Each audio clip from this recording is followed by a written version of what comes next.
my name is Kim. I'm an artist and my goal is to help people learn how to paint in a fun and approachable way. Have you always wanted to try creating your own paintings but weren't sure where to start? Well, today we're going to change that by painting this beginner-friendly scene together. As always, I'll walk you through the process step by step and give you all the details you need along the way. Let's get started.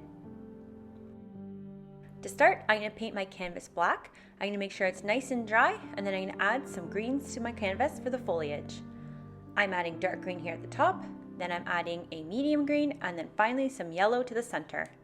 I'm going to get a regular kitchen sponge here that I've chopped into little pieces, and I'm going to use it to blend out these three colors together using a dabbing motion rather than dragging the paint into each other.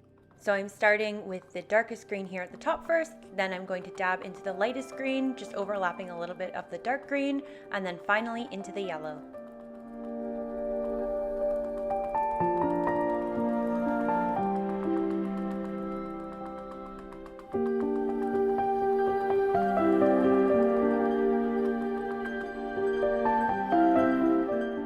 Once I finish with my background, I've added some black to my palette, and while my background is still wet, I'm going to use just a little bit of black paint and I'm going to start painting some trees.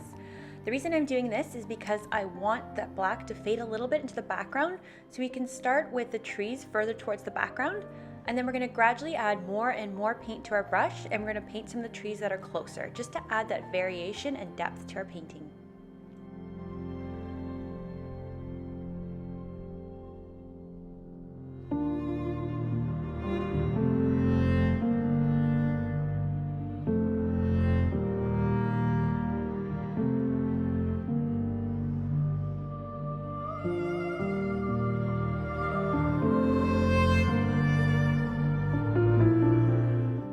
Once I'm finished with my trees, I'm going to use that same medium pointed brush, and I'm going to just use dabbing motions to add some foliage to the ground as well, just to add some variation to the forest floor. Once that's finished, I'm going to get a little sponge again. This is an even smaller version of the one I previously showed, and I'm going to dip it into a little bit of black paint, and I'm going to gradually start adding some foliage in the foreground with that black. So I'm going to start really lightly in the corners and then work my way towards the center.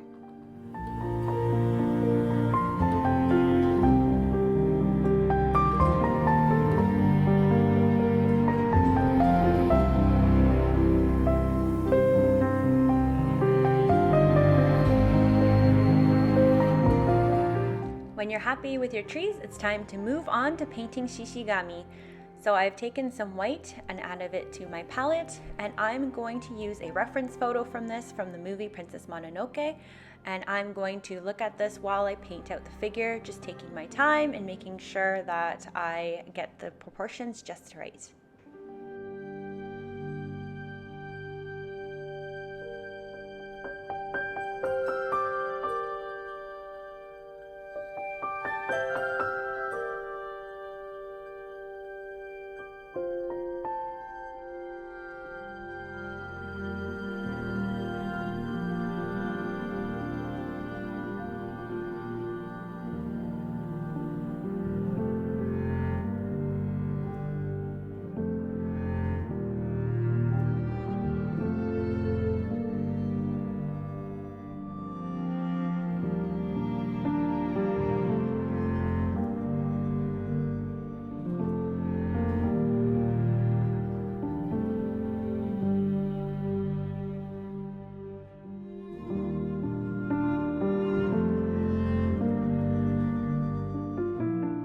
Now that you're finished with the main attraction, we're going to move on to painting some details, and then this painting is done.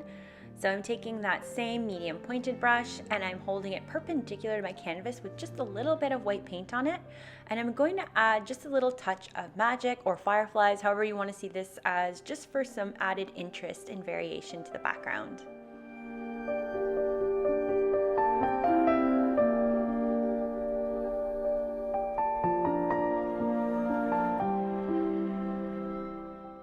Of course, this painting would feel incomplete without the Kodamas hiding in the trees and the grass, so I'm going to water down a little bit of my white, and just using a really light hand, I'm going to paint a few up into the trees and into the grass.